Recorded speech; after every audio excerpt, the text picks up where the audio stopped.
نستعينه ونستغفره ونعوذ بالله من شرور أنفسنا ومن سيئات أعمالنا من يهده الله فلا مضل له ومن يضلله فلا هادي له وأشهد أن لا إله إلا الله وحده لا شريك له وأشهد أن محمدا عبده ورسوله يا أيها الذين آمنوا اتقوا الله حق تقاته ولا تموتن إلا وأنتم مسلمون يا أيها الناس اتقوا ربكم الذي خلقكم من نفس واحدة وخلق منها زوجها وبث منهما رجالا كثيرا ونساء واتقوا الله الذي تساءلون به والأرحام إن الله كان عليكم رقيبا يا أيها الذين آمنوا اتقوا الله وقولوا قولا سديدا يصلح لكم أعمالكم ويغفر لكم ذنوبكم ومن يطع الله ورسوله فقد فاز فوزا عظيما أما بعد فإن خير الحديث كتاب الله وخير الهدي هدي محمد صلى الله عليه وسلم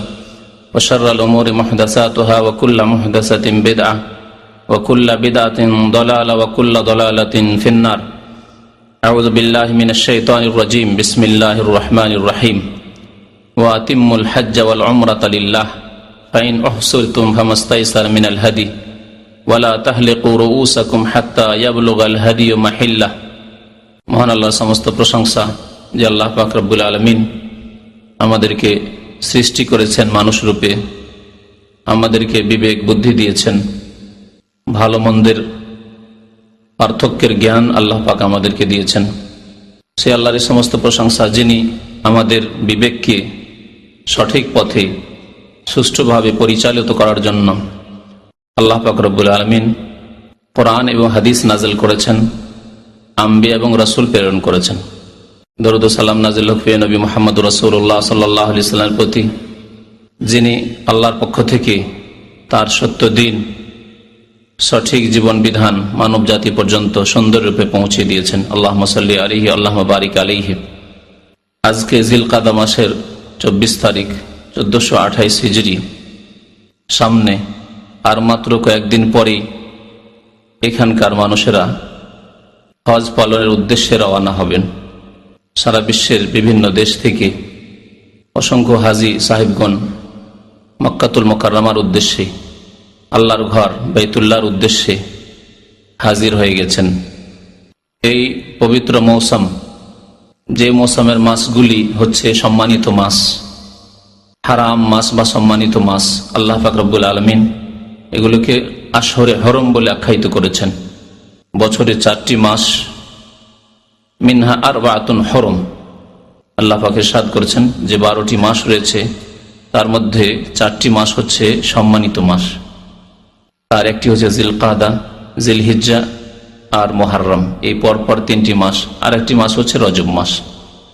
সামনে আমাদের যেহেতু হজ সম্পর্কে গত সপ্তাহে বেশ কিছু কথায় আলোচনা করা হয়েছে। হজের গুরুত্ব, হজের ফরজিয়ত বা আবশ্যকতা, হজের ফজিলত দুনিয়া এবং আখিরাতে তার উপকারিতা, হজের রুকন বা ফরজ, হজের ওয়াজিবাত, সব সম্পর্কে আলোচনা গত সপ্তাহে হয়েছে। হজ প্রত্যেক মুসলিম যিনি আল্লাহর ঘর পর্যন্ত পৌঁছিতে পারবেন তার উপর আল্লাহ ফরজ করেছেন। এটি হচ্ছে একটি ইসলামের গুরুত্বপূর্ণ স্তম্ভ বা রুকন। দিন অতক্ষণ পর্যন্ত কায়েম হবে না, প্রতিষ্ঠিত হবে না, ইসলাম কায়েম হবে না, যতক্ষণ পর্যন্ত একজন সামর্থ্যবান মানুষ এই পবিত্র হজ জীবনে একবার যখনই ফরজ হবে তার সাথে সাথে সেই বছরেই পালন না করবে। কারণ অনেকে হজের শক্তি সামর্থ্য হওয়ার পরে হজ আদায় করে, কিন্তু দীর্ঘ বিলম্ব করে। হজ ফরজ হয়েছে যখন তার বয়স 25-30 বছর, আর 60 বছর 70 বছর বয়সের বৃদ্ধ হজে আসছে। আর এই রোগ, এই ব্যাধি রয়েছে আমাদের উপমহাদেশ ইন্ডিয়া, বাংলাদেশ, পাকিস্তানে। সারা পৃথিবীর সবচাইতে বৃদ্ধ হাজি, বুড়ো হাজি আসে এসব দেশগুলি থেকে। দিনের সম্পর্কে তাদের অজ্ঞতা এই ক্ষেত্রে কাজ করছে, ভুল বুঝে রয়েছে, এবং হজের যে গুরুত্ব সে সম্পর্কে তাদের না জানাও কারণ। আর তার পেছনে আরেকটি কারণও হতে পারে আর্থিক অসচ্ছলতা। যাই হোক, হজ যখনই ফরজ হয়েছে হজ আদায় করতে হবে। অনেক ভাইরাই সৌদি আরব আসেন, দীর্ঘদিন কাজ করেন এখানে, 5 বছর 7 বছর 10 বছর 20 বছর, শেষ দিকে গিয়ে হয়তো হজটা করলেন, আবার অনেকেই করলেন না, সুযোগই পেলেন না, কারণ ওই শেষ দিয়ে করবো, আছি তো এখন থাকবো, এই করে হজ করলেন না। এরকম ভুল করে অনেকেই চলে যান। তাদেরকে সতর্ক সাবধান করার জন্য আবার বলছি, গত সপ্তাহে বলেছি, হজ ফরজ হওয়ার সাথে সাথেই হজ আদায় করতে হবে। প্রিয় নবী মুহাম্মদ রাসূলুল্লাহ সাল্লাল্লাহু আলাইহি ওয়াসাল্লাম ইরশাদ করেছেন, তাআজ্জালু ইলাল হজ্জ, তোমরা হজের জন্য জলদি করো, তাড়াতাড়ি করো, যেই বছরই হজ ফরজ হয়েছে সেই বছরই হজ করো। তাআজ্জালু ইলাল হজ্জ ফাইন্না আহাদাকুম লা ইয়াদরি মা ইয়ারিযু লাহু, কারণ তোমাদের কেউ জানে না যে আগামীতে তার কি হবে, আগামীতে তার সামনে কি বাধা এসে পড়বে। বাধা আসতে পারে অসচ্ছলতার বাধা, অভাবের বাধা, বাধা আসতে পারে যে আপনি এখান থেকে দেশে চলে গেলেন, এই বাধা, এক্সিট, অথবা ছুটিতে যেতে বাধ্য হলেন, যেইভাবে যান না কেন দেশে চলে যেতে বাধ্য হলেন, সেখান থেকে আর আসা আপনার পক্ষে সম্ভব নয়। বাধা আসতে পারে মওতের বাধা, সবচেয়ে বড় বাধা যখন আমলই বন্ধ হয়ে যাবে, আপনার আর কোনো সুযোগই থাকবেন না, হঠাৎ মরণ চলে আসলো, মওত, হাই মনে করেছিলাম যে আগামী বছরে হজ করব, আর সুযোগ আসলো না। কারণ কেউ জানে না যে তোমার কি হবে আগামীতে, সুতরাং হজ সম্পর্কে তাড়াতাড়ি করতে হবে। আজকে হজের একটি দিক আলোচনা করব, তা হচ্ছে হজের নিয়ম এবং হজের কার্যাবলী, সংক্ষেপে আলোচনা করব। আর এই বিষয়টি অত্যন্ত জরুরি, কারণ এটি হচ্ছে মাসলা মাসাইল হজ সম্পর্কিত। হজ আদায় করলে এই কথাগুলি অবশ্যই জানতে হবে যে আপনি হজ কোনখান থেকে শুরু করবেন আর কোনখানে গিয়ে শেষ করবেন। আর মনে রাখবেন যে কোনো ইবাদত, আর তার একটি গুরুত্বপূর্ণ ইবাদত হচ্ছে হজ। ইবাদত কবুল হবে দুইটি শর্তের সাথে, একমাত্র আল্লাহর জন্য সেই হজ বা সেই নামাজ, সেই রোজা, সেই যাকাত একমাত্র আল্লাহর জন্য আদায় করতে হবে। দ্বিতীয় শর্ত হচ্ছে যে একমাত্র প্রিয় নবী মুহাম্মদ রাসূলুল্লাহ সাল্লাল্লাহু আলাইহি ওয়াসাল্লামের তরিকা অনুযায়ী আদায় করতে হবে, একমাত্র রাসূলুল্লাহ সাল্লাল্লাহু আলাইহি ওয়াসাল্লামের সুন্নত আদর্শ মোতাবেক আপনাকে আদায় করতে হবে। হজ করবেন খেয়াল খুশি নয়, দেখা দেখি নয়, বরং হজ করতে হবে রাসূলুল্লাহ সাল্লাল্লাহু আলাইহি ওয়াসাল্লামের হজের মতো হজ। তাই বারবার করে নবী করিম সাল্লাল্লাহু আলাইহি ওয়াসাল্লাম সে ঐতিহাসিক দিনে, ঐতিহাসিক মাঠে, আরাফার ময়দানে বারবার করে বলছিলেন নবী করিম সাল্লাল্লাহু আলাইহি ওয়াসাল্লাম 1,24,000-এর বেশি সাহাবায়ে কেরাম যারা হজে এসেছিলেন তাদের সামনে, খুযু আন্নী মানাসিকাকুম, তোমরা আমার নিকট হতে তোমাদের হজের বিধিবিধান, হুকুম আহকাম শিখে নাও, নিয়ে নাও। হজ সম্পর্কে জ্ঞান হাসিল করা ফরজ যখন হজে যাচ্ছেন তার আগে। আর যদি এই ফরজে আপনি অবহেলা করেন, গাফিলতি করেন আর হজে যান, ভুল করেন, তাহলে ভুলের তো জবাবদেহি করতে হবে, কিন্তু অবহেলা যে করলেন, শিখলেন না, তারও জবাবদেহি করতে হবে। জানার চেষ্টা করলেন না, বিদাতি তরিকায় হজ করে আসলেন, জবাব দিতে হবে আল্লাহ পাক রব্বুল আলামিনের নিকটে।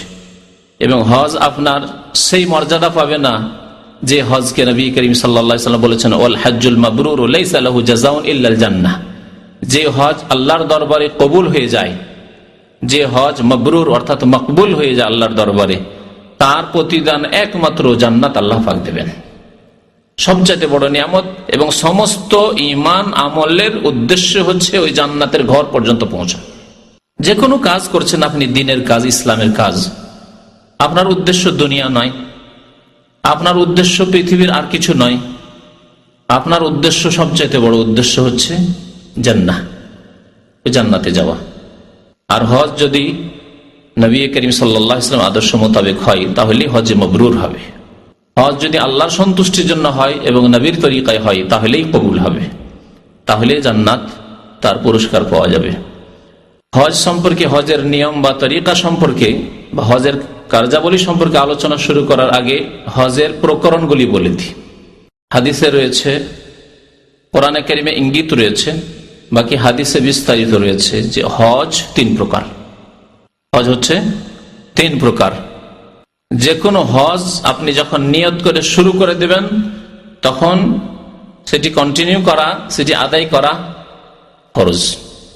আল্লাহ পাক রব্বুল আলামিন ইরশাদ করেছেন সূরা বাকারার যে আয়াতগুলিতে হজের আলোচনা শুরু হচ্ছে সেই আয়াতের প্রথম আয়াত আল্লাহ পাক ইরশাদ করেছেন ওয়া আতিম্মুল হজ্জ ওয়াল উমরাতা লিল্লাহ, 196 নম্বর আয়াত।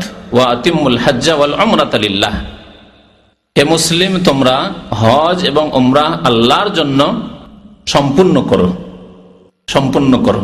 শুরু করে দিলেন মানে নিয়ত করে ফেলেছেন, সম্পূর্ণ করতে হবে। ওয়া আতিম্মুল হজ্জ ওয়াল উমরাতা লিল্লাহ, এবং কার জন্য হজ করতে হবে, উমরা করতে হবে? দুনিয়ার কোনো উদ্দেশ্য নয়, লোক দেখানো নয়, কারো লজ্জাই নয়, কারো চাপে নয়, বা দুনিয়ার কোনো আশাই নয়, শুধু ভ্রমণের জন্য নয়। ওয়া আতিম্মুল হজ্জ ওয়াল উমরাতা লিল্লাহ,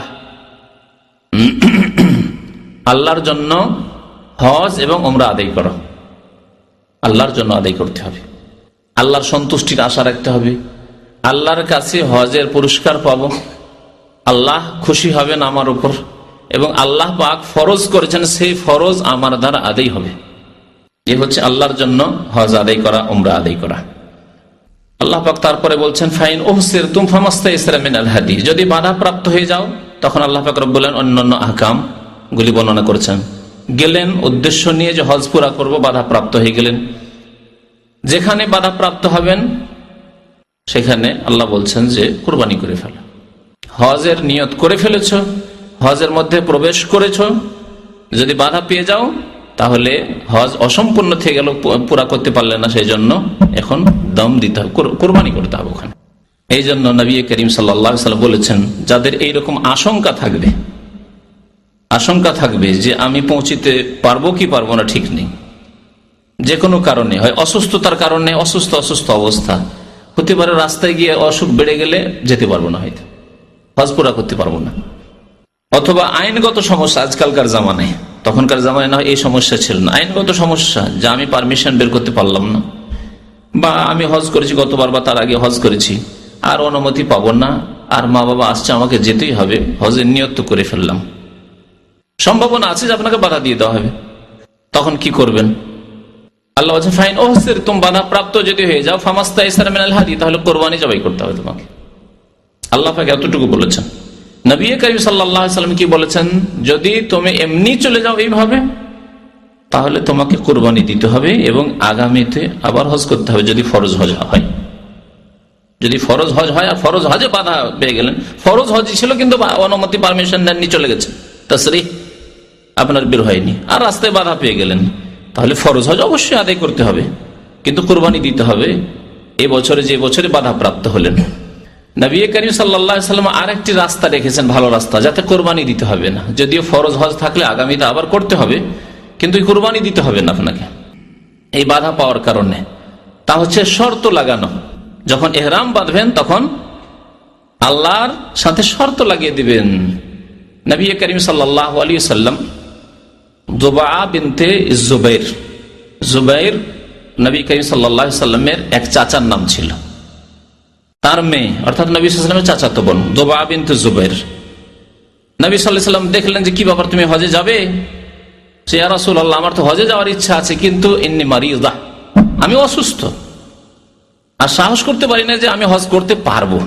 নবী করিম সাল্লাল্লাহু আলাইহি ওয়াসাল্লাম বললেন তাকে, হুজ্জি ওয়াশতারিতি, তুমি হজ করো এবং একটি শর্ত লাগিয়ে নাও, হজের নিয়ত করে ফেলো, ওয়া আতিম্মুল হজ্জ ওয়াল উমরাতা লিল্লাহ, হজের নিয়ত করে বেরিয়ে যাও আর পুরো করার নিয়ত রাখো, যদি বাধা প্রাপ্ত হয়ে যাও, অসুখের কারণে না যেতে পারো, হজ পুরা না করতে পারো, তাহলে শর্ত লাগিয়ে নাও তার জন্য। কার কাছে? আল্লাহর কাছে। এটি দোয়া করেন, দোয়ার শর্ত, যে আল্লাহ আল্লাহুম্মা ইন হাবাসানি হাবিসুন, হে আল্লাহ যদি আমাকে কোনো কারণে বাধা পেয়ে যেতে হয়, ফামাহিল্লি হাইসু হাবাস্তানি, তাহলে আমি হালাল হয়ে যাব, আমি ইহরাম খুলে দেব, নিয়ত আমি ভঙ্গ করে দেব হজের বা উমরার, যেখানে তুমি বাধা দিয়ে দিবে, যেখানে আমি বাধা প্রাপ্ত হয়ে যাব, যেখানে আর যেতে পারলাম না, সামনে বাড়তে পারলাম না। এই শর্ত যদি লাগিয়ে নেন তাহলে আর দম দিতে হবে না, আর কোরবানি করতে হবে না। এর জন্য আগামীতে ফরজ হজ বাকি আছে, আবার করবেন, যদি ফরজ হজ না থাকে তো অসুবিধা নেই, কোনো এর জন্য কাফারা নেই। যাই হোক, আসল আলোচনার দিকে আসি আবার ফিরে, তা হচ্ছে হজের প্রকরণ। হজ কত প্রকার? হজ হচ্ছে 3 প্রকার। নবী করিম সাল্লাল্লাহু আলাইহি সাল্লামের হাদিসে রয়েছে, সাহাবায়ে কেরামরা কেউ হজে তামাত্তুর নিয়ত করেছিলেন, কেউ কিরানের নিয়ত করেছিলেন, কি ইফরাদের। যদিও প্রথমে সবাই ইফরাদের নিয়ত করেছিল, প্রথমে যখন হজে বেরিয়েছিলেন সবাই ইফরাদের নিয়ত করেছিলেন। কারণ জাহিলি জামানায় ইসলাম আসার পূর্বে আরবের লোকেরা হজ করত, কিন্তু হজের মৌসুমে উমরা করাকে তারা পাপের কাজ মনে করত। কানু ইয়ারাউনাল উমরাতা ফি আশহুরিল হজ্জ মিন আফজারিল ফুজুর, হাদিসে রয়েছে। হজের মৌসুমে হজের মাসগুলিতে উমরা করাকে তারা চরম পাপের কাজ, গুনার কাজ মনে করত। আর বিশেষ করে হজে তামাত্তু, এত হচ্ছে হজের মৌসুমে উমরা করার কথা, তা কেরানেও হইতে পারে। আর তামাত্তুতে অতিরিক্ত যে মধ্যখানে আবার উমরা করে হালাল হওয়া, হালাল হয়ে থাকা, আর যা কিছু ইহরাম অবস্থায় নিষিদ্ধ সব মধ্যখানে হালাল হয়ে যাওয়া, মক্কাতে বসে আছেন সব হালাল হয়ে আছে আপনার, অথচ হজের সফরে এসেছেন, এই কাজগুলিকে তারা চরম পাপের কাজ মনে করত। কি তাদের যুক্তি? এক যুক্তি হচ্ছে যে একটু কষ্ট করতে হবে, হজ এসছে শুধু হজ, আবার উমরা কি এক। 2 নম্বর কথা ছিল যে হজে এসেছি আর এখানে এসে ভোগ বিলাস করবো, আতর সুগন্ধি লাগাবো, আর ভালো ভালো কাপড় চোপড় সেলাই করা কাপড় পরবো, আর স্ত্রী সম্ভোগ করব, এ তো চরম পাপের কাজ। হজে এসেছি, না, হালাল হওয়া যাবে না। তাই তারা সবাই ইফরাদ করত জাহিলি যুগে। হজ ফরজ হয়েছে 9ম হিজরিতে অথবা 10ম হিজরির শুরুতে। হজে নবী করিম সাল্লাল্লাহু আলাইহি ওয়াসাল্লাম সাহাবায়ে কেরামদেরকে নিয়ে বেরিয়েছেন, মদিনা যারা ছিলেন আর আরবের যে কোনো এলাকায় মুসলিম ছিল সবাই শুনতে পেয়েছেন, এলান করে দেওয়া হয়েছিল তার আগের বছরই। আবু বকর সিদ্দিক রাদিয়াল্লাহু তাআলা আনহু হজে গেলেন 9ম হিজরিতে এবং ঘোষণা করে এলেন যে আগামী বছর নবী করিম সাল্লাল্লাহু আলাইহি ওয়াসাল্লাম স্বয়ং হজ করবেন। সুতরাং মুসলিম নারী পুরুষ যার পক্ষে সম্ভব হয়েছিল যে আল্লাহর নবী সাল্লাল্লাহু আলাইহি ওয়াসাল্লামের সাথে প্রথম হজ জীবনের, আল্লাহর নবীর প্রথম হজ আর সাহাবায়ে কেরাম মুমিন মুমিনাতদের প্রথম হজ। হাদিসে রয়েছে, সহিহ মুসলিম শরীফের হাদিসে, ফাজা বাশারুন কাসীর, অসংখ্য মানুষ চারিদিক থেকে বিভিন্ন এলাকা থেকে চলে আসছে। বিভিন্ন এলাকায় ইসলাম ছড়িয়ে পড়েছে, মুসলিম বিভিন্ন এলাকায় বসবাস করে, শুধু মক্কা আর মদিনায় নয়, আর চারিদিক থেকে দলে দলে সব হজে চলে আসছে নবী করিম সাল্লাল্লাহু আলাইহি ওয়াসাল্লামের সঙ্গী হওয়ার জন্য। হজের শুধু ইফরাদের নিয়তে এসেছিলেন, শুধু হজ করব। মক্কায় যখন প্রবেশ করে গেলেন তখন ওহী আসলো নবী করিম সাল্লাল্লাহু আলাইহি ওয়াসাল্লামের কাছে যে জাহিলি যুগে হজের মৌসুমে উমরা করাকে পাপ মনে করা হতো, গুনাহ মনে করা হতো, আর তামাত্তু করার মধ্যখানে হালাল হওয়াকে আরো চরম পাপ মনে করা হইতো। ওই সব কিছু নেই ইসলাম, সব ভুল কথা, ভ্রান্ত কথা। সব রকমের হজ করতে পারে। তাহলে এর দ্বারা বোঝা গেল যে হজ সব রকম করা যেতে পারে। শুধু তাই নয়, নবী করিম সাল্লাল্লাহু আলাইহি ওয়াসাল্লাম যতগুলি সাহাবায়ে কেরাম ইফরাদের নিয়ত করেছিলেন অথবা কিরান করেছিলেন, হাদিয়ে এসেছিলেন, সবাইকে বললেন সবাই তোমরা উমরা করে হালাল হয়ে যাও, উমরা করে হালাল হয়ে যাও, অর্থাৎ হজে কি করো, তামাত্তু করো। যারা কুরবানি নিয়ে আসেননি, যারা কুরবানি নিয়ে এসেছিলেন তারা যেহেতু হালাল হতে পারবেন না অতক্ষণ পর্যন্ত যতক্ষণ কুরবানি জবাই না হবে। কুরবানি কোন তারিখে জবাই হয়? 10 তারিখে জবাই হয়। 10 তারিখ আগে হয়, 10, 11, 12, 13, আর নিয়ত তার আগেই 8 তারিখেই হজের এহরাম বাঁধতে হবে। সুতরাং তারা হালাল হতে পারছেন না। আল্লাহ বলছেন ওয়ালা তাহলিকু রুউসাকুম হাত্তা ইয়াবলুগাল হাদিয়ু মাহিল্লাহ। ওই আয়াতে আল্লাহ পাক ইরশাদ করেছেন তোমরা মাথা মুন্ডন অতক্ষণ পর্যন্ত করতে পারবে না যতক্ষণ পর্যন্ত তোমাদের হাদি কুরবানির পশু তার জবাই হওয়ার স্থানে না পৌঁছে যাবে, অর্থাৎ জবাই না হয়ে যাবে। এই জন্য যারা হাদি নিয়ে এসেছিলেন কুরবানির পশু সাথে করে নিয়ে আসতেন, পুরোনো যুগে সাথে করে নিয়ে আসতেন, নিজের ঘরে আছে, বাড়িতে আছে, সুবিধা। এখনো যারা বেদুই নিজেরাই উট পুষে, ছাগল পুষে, তাদের জন্য সুবিধা, কেনবে বেশি দাম দিয়ে কিনতে হবে, তারা হালাল হতে পারছেন না, তাদের জন্য কিরান। নবী করিম সাল্লাল্লাহু আলাইহি ওয়াসাল্লাম স্বয়ং নিজে যেহেতু উট নিয়ে এসেছিলেন কোরবানির উট সাথে করে নিয়ে, সেজন্য তিনিও হালাল হতে পারেননি, তাই তিনি কিরান করেছিলেন। আর বাকি যত সাহাবায়ে কেরাম তারা বিনা কোরবানির পশুতে এসেছিলেন, তাদের সবাইকে বললেন তোমরা উমরা করে হালাল হয়ে যাও, অর্থাৎ হজে তামাত্তু করো। তাহলে হজের প্রথম প্রকার হচ্ছে হজে তামাত্তু, দ্বিতীয় হচ্ছে হজে কিরান, আর তৃতীয় হচ্ছে হজে ইফরাদ বা মুফরাদ। কোন কিতাব মুফরাদ পাবেন, যেন বুঝে রাখা ভালো, কিরান আর মুফরাদ অথবা ইফরাদ। এই 3 প্রকারের হজের মধ্যে সবচাইতে উত্তম হজ হচ্ছে হজে তামাত্তু। কি জন্য উত্তম? এই জন্য যে নবী করিম সাল্লাল্লাহু আলাইহি ওয়াসাল্লাম সমস্ত সাহাবায়ে কেরামকে যারা কেরানে নিয়ত করেছিলেন অথবা ইফরাদের নিয়ত করেছিলেন, সবাইকে বললেন যে তোমরা নিয়ত পরিবর্তন করে নাও আর উমরা করে হালাল হয়ে যাও, অর্থাৎ হজ্জে তামাত্তু করো। সবাইকে আদেশ করলেন। যেই কাজের নবী সাল্লাল্লাহু আলাইহি ওয়াসাল্লাম আদেশ করেছেন সেই কাজ অবশ্যই উত্তম। 2 নম্বর কথা, নবী করিম সাল্লাল্লাহু আলাইহি সাল্লাম আকাঙ্ক্ষা করেছেন এই তামাত্তু করার জন্য। নিজে করতে পারেননি, কারণ তার সাথে কি ছিল? কোরবানির পশু ছিল, সেই জন্য জবাই না হলে তিনি হালাল হতে পারছেন না। আর হজে তামাত্তু করলে আগে হালাল হইতে হবে উমরা করে। নবী করিম সাল্লাল্লাহু আলাইহি ওয়াসাল্লাম আকাঙ্ক্ষা করেছিলেন যে লাউ ইস্তাকবালতু মিন আমরি মাস্তাদবারতু মা সুকতুল হাদিয়া ওয়ালা জাআলতুহা উমরাহ। আমি যদি গায়েব জানতাম, ইস্তাকবালতু মিন আমরি মাস্তাদবারতু, পরে যা জানলাম যদি আগেই জানতাম, পরে যা জানলাম মানে এখন যা জানলাম ওহির মাধ্যমে যে হজের মৌসুমে উমরা করা যাবে, হজের মৌসুমে হজে তামাত্তু করা, উমরা করে হালাল হওয়া যাবে, যেটি জাহিলি যুগে গুনার কাজ মনে করা হইতো, এই জন্য তারা এই নিয়ত করে আসেননি।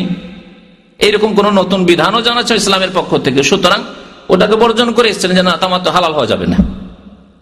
লাউ ইস্তাকবালতু মিন আমরি মাস্তাদবারতু, যা পরে জানলাম এখন জানলাম ওহির মাধ্যমে, তা যদি আগেই জেনে নিতাম যখন মদিনা থেকে বেরিয়েছিলাম, তো মা সুকতুল হাদিয়া, হাদি সাথে করে কুরবানির পশু সাথে করে নিয়ে আসতাম না। আর কুরবানির পশু সাথে না নিয়ে আসলে কি করতে পারতাম? ওয়ালা জাআলতুহা উমরা, উমরার নিয়তে পরিবর্তন করে নিতাম, উমরা করে তামাত্তুর নিয়ত করে নিতাম, তামাত্তুর নিয়ত হয়ে যেত। কিন্তু তা আমি পারছি না। নবী করিম সাল্লাল্লাহু আলাইহি ওয়াসাল্লামের আকাঙ্ক্ষা ছিল, সাহাবায়ে কেরামদেরকে আদেশ ছিল এই তামাত্তুর জন্য। হজে তামাত্তু কেমন করে করতে হবে এই তামাত্তুর নিয়ম প্রথমে বলে দেব, তারপর শেষখানে কিরান এবং ইফরাদ বা মুফরাদের কথা বলবো। হজে তামাত্তু করতে হলে উমরা আলাদা আর হজ আলাদা, প্রথম কথা জেনে নিতে হবে। উমরা আলাদা কেমন করে করে? যেমন করে উমরা করেছেন, হ্যাঁ, যেমন করে উমরা করেছেন যেসব ভাইয়েরা। আর যেসব ভাইয়েরা করেননি, বলো যে আমরা তো করিনি, তাহলে উমরার কথা শুনিয়ে দিই। উমরাতে কয়টি কাজ করতে হয় প্রথম শোনা যাক। উমরার কাজ কয়টি? উমরার প্রথম কাজ হচ্ছে ইহরাম বাঁধা। 2 নম্বর কাজ হচ্ছে বাইতুল্লাহর তাওয়াফ করা। 3 নম্বর কাজ হচ্ছে সাফা মারওয়া সাই করা।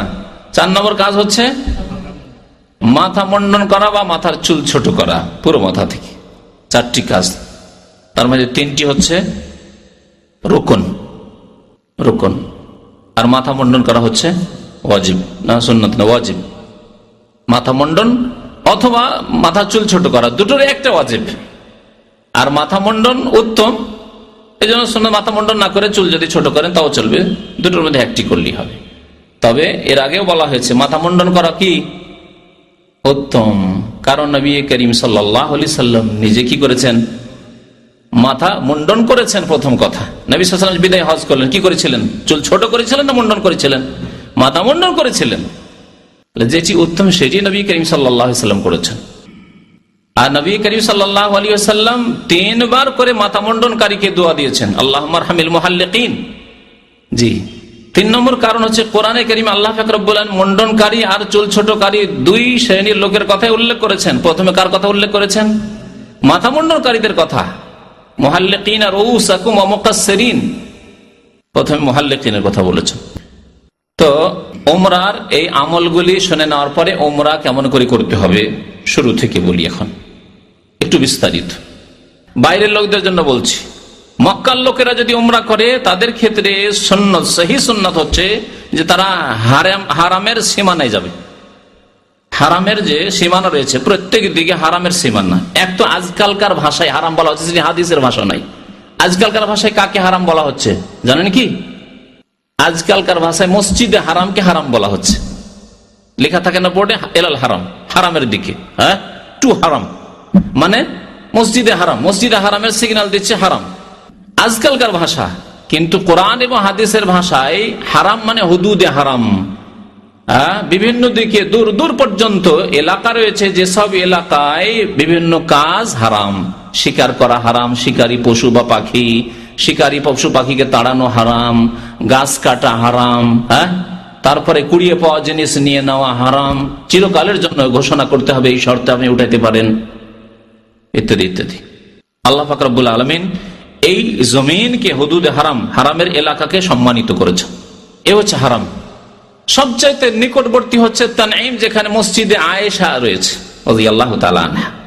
আজকাল ওখানে একটি বড় মসজিদ রয়েছে বাইরের লোকদের জন্য, কারণ অনেকে জিজ্ঞাসা করে যে এটি কি একটি মিকাত?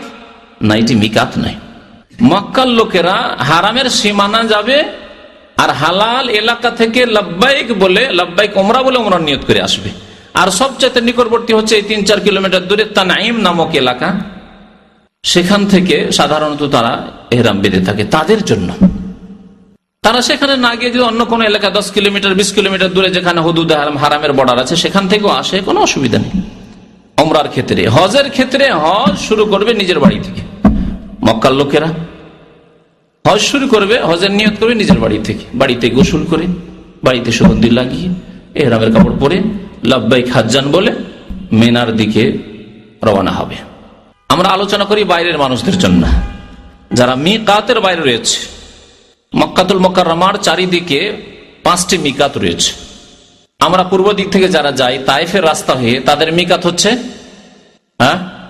কারনুল মানাজিল, যাকে বলেছেন নবী করিম সাল্লাল্লাহু আলাইহি ওয়াসাল্লাম, ইউহিল্লু আহলে নাজদ মিন কারনিল মানাজিল। নাজদবাসীরা অর্থাৎ রিয়াদ, কাসিম, তারপরে পূর্ব এলাকা দম্মাম, আল-হাসা, এসব এলাকার লোকেরা কোত্থেকে ইহরাম বাঁধবে? কারনুল মানাজিল থেকে, যার নতুন নাম হচ্ছে আস-সাইল আল কবির বা সাইলে কবির, সহজ ভাষায় তায়েফের কাছাকাছি অবস্থিত। মদিনা হয়ে যারা যাবেন, কারণ আমাদের আরেকটি রাস্তা মদিনা হয়ে, অনেকে মদিনা হয়ে যান, মদিনা হয়ে যারা যাবেন, ওয়াহিল্লু আহলুল মাদিনা মিন জিল হুলাইফা, মদিনাবাসীরা ইহরাম বাঁধবে বা মদিনার উপর দিয়ে যারা যাবে তারা ইহরাম বাঁধবে জুল হুলাইফা থেকে, যার নতুন নাম হচ্ছে আবিয়ারি আলী। এতটুকু মিকাত সম্পর্কে আমাদের জেনে নেওয়া যথেষ্ট। মিকাতে যখন আপনি পৌঁছিলেন, যে মিকাত দিয়ে যান না কেন, সেখানে যাওয়ার পরে আপনি কি করবেন? প্রথম গোসল করবেন। গোসল করা সুন্নত, যদি আপনার অসুবিধা না থাকে তো গোসল করুন, নারী হোক আর পুরুষ হোক, গোসল করা সুন্নত। গোসল করার পরে মাথায় এবং দাড়িতে, বিশেষ করে নবী করিম সাল্লাল্লাহু আলাইহি ওয়াসাল্লাম যেহেতু হাদিসে রয়েছে যে তিনি মাথার চুলে, মাথায় এবং দাড়িতে সুগন্ধি আতর লাগিয়েছিলেন, সুতরাং মাথায়, চুলে বা শরীরে কাপড়ে নাই, ইহরামের কাপড়ে। এখন ইহরামের কাপড় পরেননি আপনি, বা পরে নিলেও আপনি ইহরামের কাপড়ে লাগাবেন না। পরেছেন কিন্তু এখনো নিয়ত করেননি অন্তর থেকে, হজে বা উমরায় ঢুকেননি, এখনো প্রবেশ করেননি, জি, হয়তো কাপড়টা শুধু শরীরে পরেছেন। আতর খুশবু লাগিয়ে নেওয়া। তারপরে যদি ফরজ নামাজের সময় হয়, তাহলে ফরজ নামাজ পড়ে তারপরে ইহরাম বাঁধা, মানে নিয়ত করা হজ অথবা উমরার। কেন বললাম এই কথা যে ফরজ নামাজ হলে ফরজ নামাজের পর? এই জন্য যে নবী করিম সাল্লাল্লাহু আলাইহি সাল্লাম জুল হুলাইফা মিকাতে গিয়ে জোহর নামাজ পড়েছেন, জোহর আসর জমা করেছেন, আর তারপরে সেখান থেকে ইহরাম বেঁধেছেন। তাহলে নবী সাল্লাল্লাহু আলাইহি সাল্লাম ফরজ নামাজ পড়ে মিকাতে ইহরাম বেঁধেছেন। কোন ফরজ নামাজ যদি পেয়ে যান তাহলে পুরোপুরি সুন্নতের উপর আমল হলো, যদি আপনি করতে পারেন ভালো কথা। ফরজ নামাজ যদি না পান, ওই সময় গেলেন না, অন্য কোনো সময় পৌঁছিলেন, তাহলে এমন কোন খাস নামাজ ইহরামের নামাজ নেই যা প্রচলিত, বিশেষ করে উপমহাদেশের মানুষরা সুন্নতুল ইহরাম, ইহরামের সুন্নত নামাজ মনে করে, এরকম কোন হাদিসে নেই। তবে 2 রাকাত নামাজ পড়তে পারেন, যেহেতু ওযু করেছেন, তাহিয়াতুল ওযুর উদ্দেশ্যে, তাহিয়াতুল ওযুর উদ্দেশ্যে আপনি নামাজ পড়বেন 2 রাকাত। আর নামাজ পড়ার পরে এখন আপনি ইহরামে প্রবেশ করবেন, বা হজ বা উমরায়, যে প্রথম উমরায় প্রবেশ করছেন আপনি। হজে তামাত্তুর নিয়ম বলছি, হজে তামাত্তু করলে কি করতে হবে? প্রথমে এখানে আপনি যখন প্রবেশ করছেন আপনার ইবাদতে, তখন বলতে হবে, অন্তরে নিয়ত করতে হবে, আর জবানে নিয়ত বলা নাই, জবানে আল্লাহ তোমার দরবারে হাজির হয়েছে কথা বলতে হবে। লাব্বাইক মানে আল্লাহ তুমি ডাক দিয়েছো, তোমার নবী ইব্রাহিম আলাইহিস সালাতু সালাম ডাক দিয়েছেন, তোমার নবী মুহাম্মদুর রাসূলুল্লাহ সাল্লাল্লাহু আলাইহি ওয়াসাল্লাম ডাক দিয়েছিলেন তোমার পক্ষ থেকে, ওয়াআযযিন ফিন নাস বিল হজ, হে ইব্রাহিম মানুষ সকলের মাঝে ঘোষণা করে দাও হজের। ইব্রাহিম আলাইহিস সালাম ঘোষণা করেছিলেন, নবী করিম সাল্লাল্লাহু আলাইহি ওয়াসাল্লাম ঘোষণা করেছেন যে তোমরা হজে এসো। ইন্নাল্লাহ কাদ ফারাযা আলাইকুমুল হজ্জ ফাহুজ্জু, হে মানুষ, হে মুসলিম, আল্লাহ পাক তোমাদের উপর হজ ফরজ করেছেন, সুতরাং তোমরা হজ পালনের উদ্দেশ্য এসো। এই যে ডাক আল্লাহর পক্ষ থেকে ঘোষণা, তার জবাবে কি বলতে হবে? লাব্বাইক। আল্লাহ পাকের ডাকে সাড়া দেওয়া লাব্বাইক বলে। আর আপনি যে হাজির হয়েছেন কিসের উদ্দেশ্যে? আপনার ইবাদতকে নির্ধারিত করা, নিয়ত করা নাই, হচ্ছে লাব্বাইক উমরাহ। আল্লাহ এখন উমরার উদ্দেশ্যে হাজির হয়েছে। যেহেতু হজ্জে তামাত্তু করছেন, উমরা আলাদা আগেই বলেছি, আর হজ আলাদা, তাই আপনি এখানে বলবেন লাব্বাইক উমরাহ। এই নিয়ত কখন করবেন? অনেকে মসজিদে করে ফেলে, অনেকে গাড়ির কাছে এসে করে, অনেকে আবার গাড়িতে বসে করে। স্বাভাবিক, এই ইখতিলাফ উলামাদের মধ্যে রয়েছে, সেই জন্য হয়তো সাধারণদের মধ্যে ইখতিলাফ, অনেক সময় হয়তো ভিত্তিহীন ইখতিলাফ রয়েছে। আলেমরা ইখতিলাফই করেনি, মন গড়া। যেমন নামাইতো পড়া, নামাইতো পড়া কোনো আলেম বলেনি। আলেম যাদেরকে বলা হয়, অর্থাৎ ইমাম আবু হানিফা, শাফি, মালিক, আহমদ, চার মাযহাবের কোনো ইমাম নামাইতো পড়তে বলেননি। না হানফি মযহাবে আছে, না শাফি মযহাবে আছে, না মালিকি, না হাম্বলি, কোনো মযহাবে নেই। কোনো মযহাবে তো দূরের কথা, এই মযহাবের ইমামদের উক্তি তো দূরের কথা। এই মযহাবের কিতাবগুলি 500-700 বছর পরে তাদের ইমামদের, বা 800 বছর পরে লেখা হয়েছে। সেই কিতাবগুলি তো নেই, না কদুরিতে আছে, না হিদায়াতে আছে, না বেকায়াতে আছে। হানাফি মযহাবের সমস্ত এগুলো প্রসিদ্ধ ফিকহার কিতাব, তাতেও নামাইতো পড়া নেই। তাহলে যে নামাইতো গুলি এসেছে বাংলাদেশের সমাজে বা ভারতে, পাকিস্তানে, পাকিস্তানে আবার উর্দুতে করে, বাঙালি বেশি উন্নতি করেছে, নামাইতো পড়ে, আরবিতে পড়ে। এগুলি সব বিদাতীদের পক্ষ থেকে এসছে, এদেরকে আলেম বলা উচিত নয়। উলামায়ে কেরামরা এই ইখতিলাফ করেননি যে নামাইতো বলতে হবে, হবে না। বিদাতীরা ইখতিলাফ করেছে, বুঝতে পারছেন কথা আমার? উলামায়ে সুন্নাত যারা কোরআন এবং হাদিসের সন্ধান করেন, তারা ইখতিলাফ করেনি যে নামাইতো বলতে হবে, এই কথা বলেন। তাদেরকে উলামায়ে সুন্নাত, কোরআন হাদিসের অনুসারী আলেম বলা জায়েজ নয়। তারা বলছে নামাইতো পড়তে হবে, তারা বিদাতি। বিদাতীরা ইখতিলাফ করেছে, তারা ভিন্ন মত পোষণ করেছে যে নামাইতো পড়তে।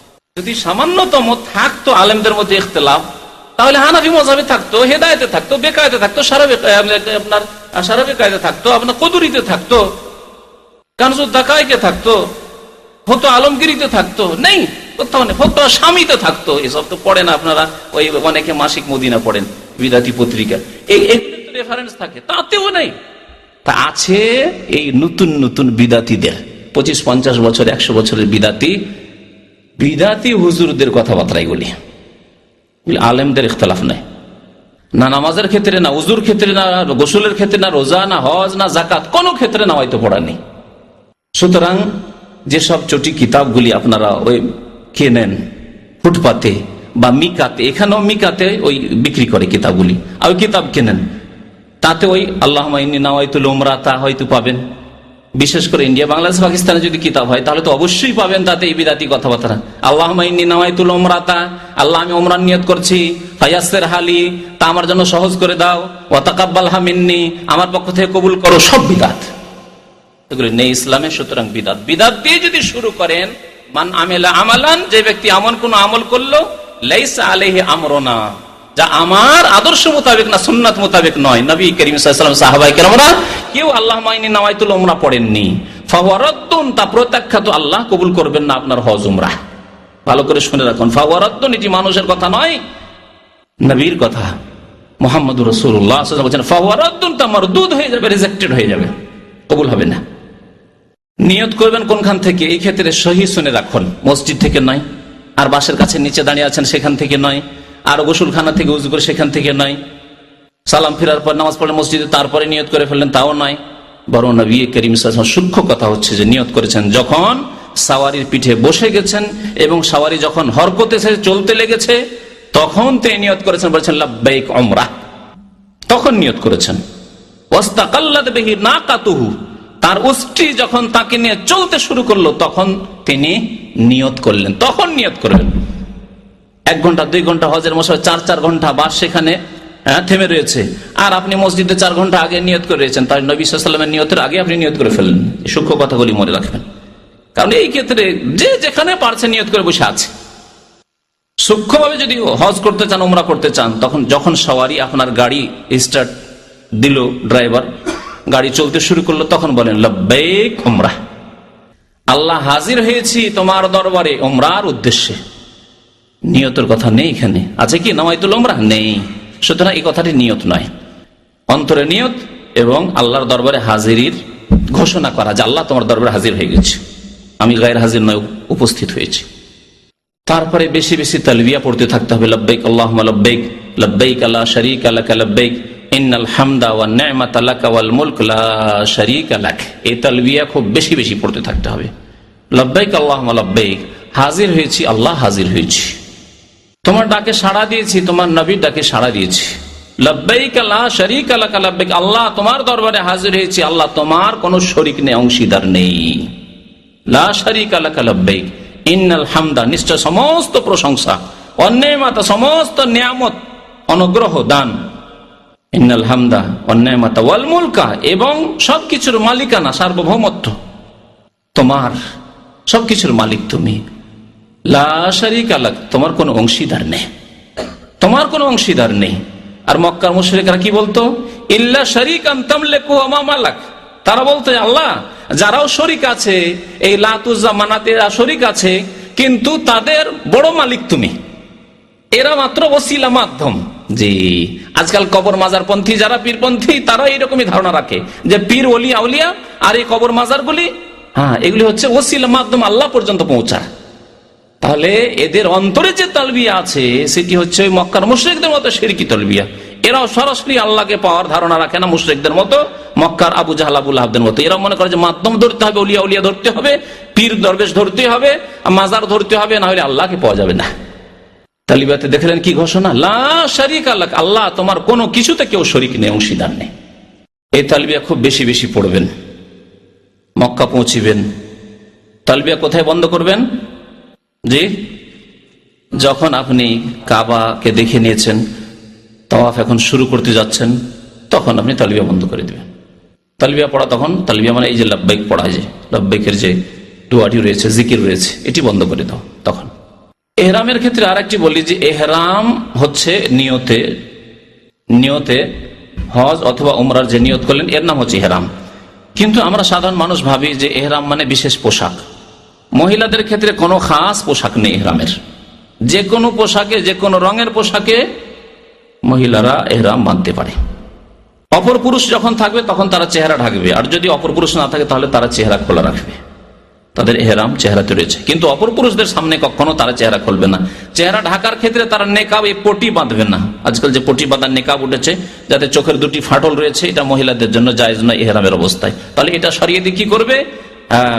পাতলা হয়তো ওড়না রয়েছে বা চাদর রয়েছে বা এমন কোনো কাপড় রয়েছে যেটা ওপর থেকে ঝুলিয়ে নিয়ে চেহারা ঢাকবে। কারণ চেহারা খোলা হচ্ছে সবচেয়ে বড় ফিতনা। চেহারা খোলা হচ্ছে সবচেয়ে বড় ফিতনা, ইমানের ফিতনা, আমলের ফিতনা, মহিলাদের জন্য আর পুরুষের জন্য। সুতরাং কখনো জায়েজ নয় চেহারা খোলা। আসল আকর্ষণ চেহারাতে রয়েছে। চেহারা খোলায় যদি জায়েজ হয়ে যায় তাহলে সব রকমের গুনাহ হয়ে যেতে পারে। সুতরাং চেহারা কোনো অবস্থাতেই খোলা যাবে না।